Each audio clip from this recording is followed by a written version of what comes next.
At ayan guys, habang nag-aantay ulit tayo na matapos ang ating nilalaban, tayo naman ay maglilinis ng CR. Ayan, samahan nyo ko mga kamaritis. Para walang sayang na oras.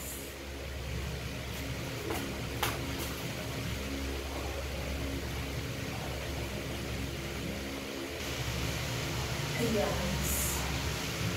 Ganito ako maglinis ng CR kasi inuupuan ko kasi siya mga kamarites. Parang nandidirik, ewan. Basta, parang pinalakihan ko na kasi.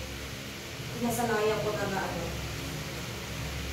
gaganito ako maglinis ng CR. Kahit sa akin, sa pamilya ko, gano'n.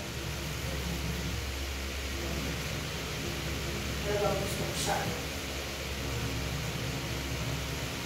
Linis. Ayan.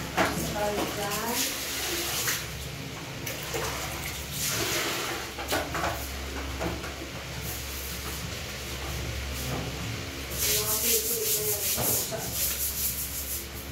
Yung kahit hawakan mo siya, kahit ganyan yung kulay niya, pag ginawa mo siya, hindi naman siya nakakadiri. Kasi ang sarap paligo ng, maitim nga yung CR mo, pero maitim lang, hindi malinis.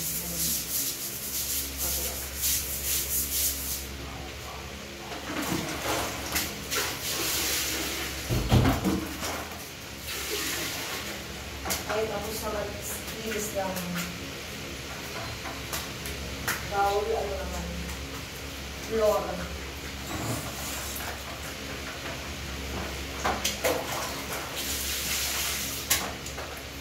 May sarili ako pang-dispatch dito ng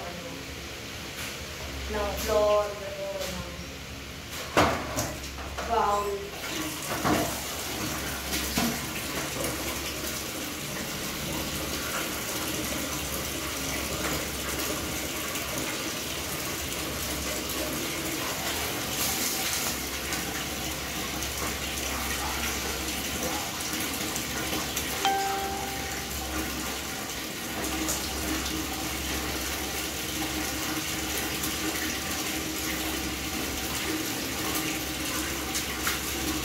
Pag ako naglalaba guys, ikot din ako ng ikot. Kasi nangihinayang ako na mag-aantay ako ng pagtapos ng labahin ko.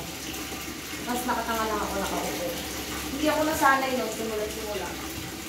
Ewan ko ba? Kaya habang nag-aantay tayo, nung matapos ang ating labahin, tayo ay sumisegue ng paglilinis ng CR, ng bahay. Actually, nakapag-brush na nga ako ng nakapag-brush na ako ng mga tsinelas. Tapos naglinis na rin ako sa labas.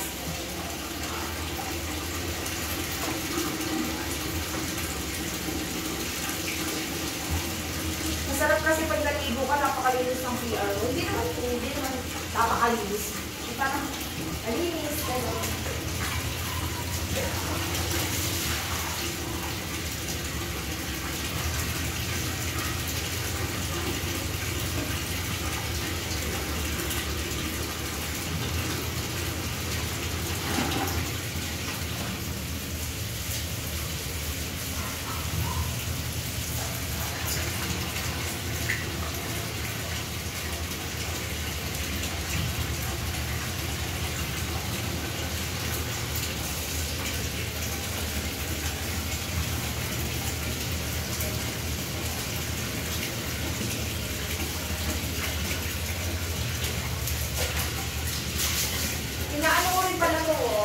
Ini-dispatch ko rin itong wall na to kasi di ba pag naliligo tayo, yung mga sabon-sabon, gano'n, kaya siya naninilaw. So pag hindi mo siya dilinis ng ganito, may iwan lang yung bakas dito sa wall, sa pader, gano'n. Yan, kaya ang ginagawa ko, every week ganito. Para hindi siya naninilaw. Kasi kaya siya naninilaw, ito nga yung mga sabon, shampoo, yung mga patak ng ganyan. Kaya siya nangihilaw.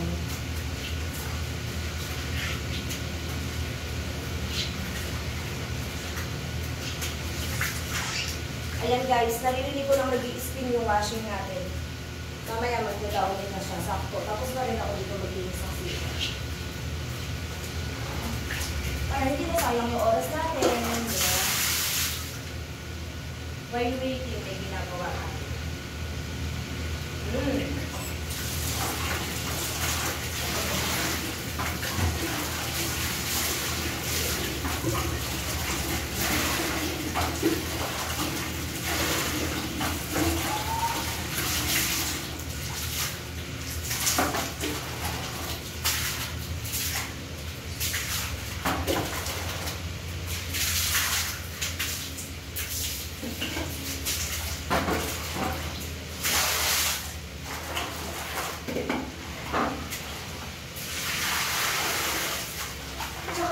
Yung timba ko, kung mapapansin nyo, kasi di ba timba, literal madulas siya kasi nga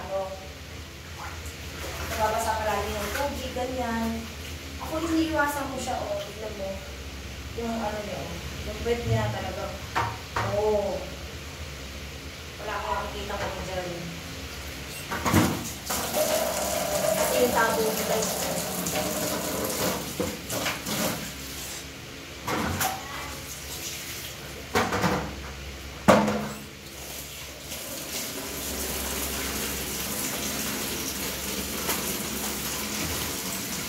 Ayan, tapos na tayo maglinis ng CR natin. Magpapakulo naman tayo ng tubig. Tapos na yata ang ating nilalaban dito sa labas.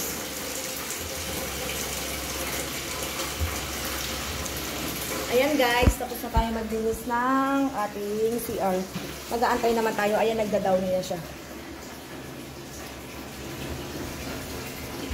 Nagda-down na lang yan siya kasi 9 minutes na lang siya. See you later!